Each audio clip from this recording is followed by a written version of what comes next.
Well, are you going to pretend that the house is okay the way it is? Or are you going to look for where it's rotten and where the plumbing doesn't work and where the stove doesn't work? You have to go and look and see where everything needs to be fixed. And that is harsh, man. And then in order to do that properly, someone has to have taught you, look, you aren't your problems. You're most fundamentally that which, if it confronts its problems, can solve them. And that's the hero myth in a nutshell, by the way. The hero is the person who confronts horrible, chaotic potential and tames it and makes something of it, right? That's the fundamental human story. But the problem is that you have to face what you don't want to face in order to fix it. So you look at all the things about yourself that need to be burned off, that need to be dispensed with. And that, man, especially at the beginning, especially if you're screwed up, that may be like 95% of you. It's not pleasant. But if you know that you're the thing that can transcend your problems, most fundamentally, if you know you're the thing that, if it faces the problems, can transcend them, then you have the faith that would enable you to take stock of who you are. My daughter was very ill when she was a kid, but particularly when she was a teenager. She had a very terrible time of it.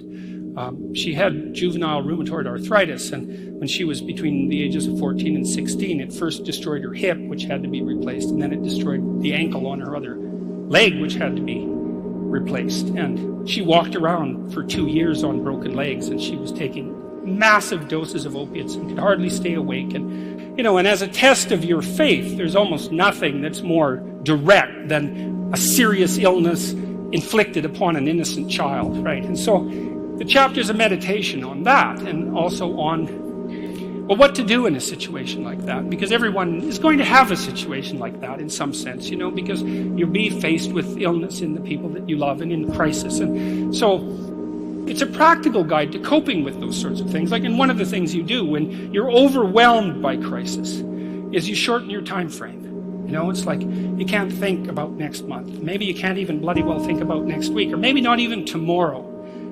Because now is just so overwhelming that's all there is. It's like, and that's what you do. You cut your time frame back until you can cope with it. And if it's not the next week that you see how to get through, then it's the next day. And if it's not the next day, then it's the next hour. And if it's not the next hour, then it's the next minute. And people are very, very, very, very tough. And it turns out that if you face things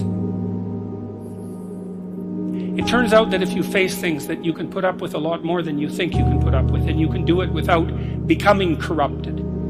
You have to be alert when you're suffering. You have to be alert to the beauty in life, the unexpected beauty in life. And, you have to look for that little bit of sparkling crystal in the darkness when things are bad. You have to look and see where things are still beautiful and where there's still something that's sustaining. And, you narrow your time frame and you be grateful for what you have, and that can get you through some very dark times. And maybe even successfully if you're lucky. But even if unsuccessfully, then maybe it's only tragic and not absolute hell. And you can do that, in the worst situation. You can make it only tragic and not hell. And there's a big gap between tragedy and hell. There's nothing worse at a deathbed than to see the people there fighting. The death is bad enough, but you can take that, as terrible as it is, and make it into something that's absolutely unbearable. And maybe I think, and this is sort of what I closed the book with, is this idea is that if we didn't all attempt to make terrible things even worse than they are, then maybe we could tolerate the terrible things that we have to put up with in order to exist. And maybe we could make the world into a better place.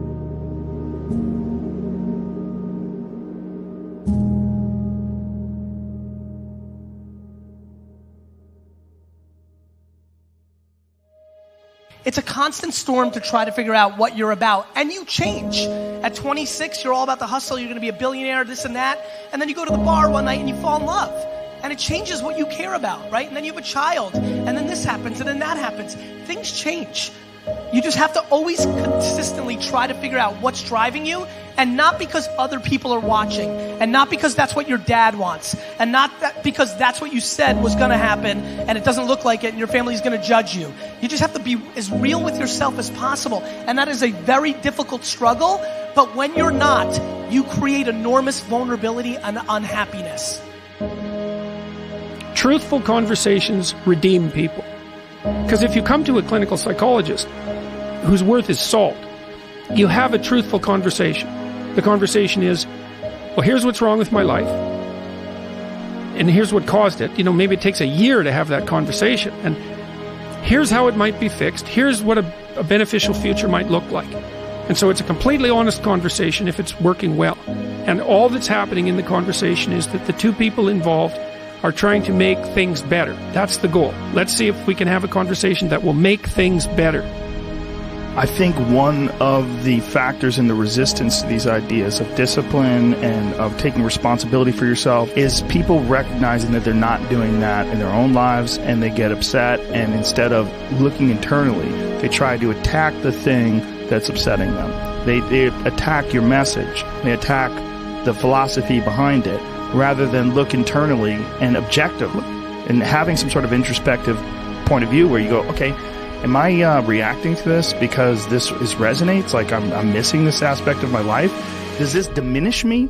Or is this guy pointing something out that I can benefit from? Very few people are willing to do that. Very few people are willing to take that critical moment to look at their own behavior and look at their own thought process and wonder if the actual adverse reaction they have to this person's message is because they know that they're wrong. Start the process of becoming much more honest with yourself. It will help you make much better decisions, and it will help you in the long run. It may not taste as fun or as glamorous in the short term, but it will put you in a much better position. Stop doing the things that you know are wrong that you could stop doing. Right? So it's a fairly limited attempt. First of all, we're not going to say that you know what the good is or what the truth is in any ultimate sense. But we will presume that there are things that you're doing that for one reason or another you know are not in your best interests. There's something about them that you just know you should stop. They're kind of self-evident to you. Other things you're going to be doubtful about. You're not going to know which way is up and which way is down.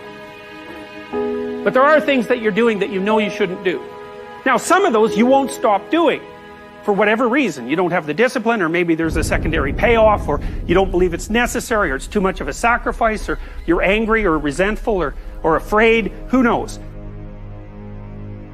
But there's another subset that you could stop doing. It might be a little thing. Well, that's fine. Stop doing it and see what happens. And what'll happen is your vision will clear a little bit. And then something else will pop up that you will also know you should stop doing and that you could stop doing. And you could do that repeatedly for an indefinite period of time. And you know, that doesn't necessarily mean that you're going to ever be able to formulate a clear and final picture of what constitutes the truth and the good. But it does mean that you'll be able to continually move away from what's untruth and what's bad. And you know, that's not a bad start.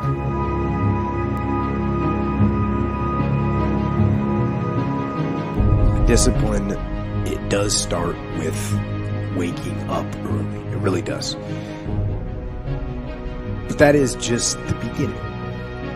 Discipline is the root of all good qualities. But you have to absolutely apply it to things outside of just waking up early. It's everything. It's working out every day, making yourself stronger and faster and more flexible and healthier.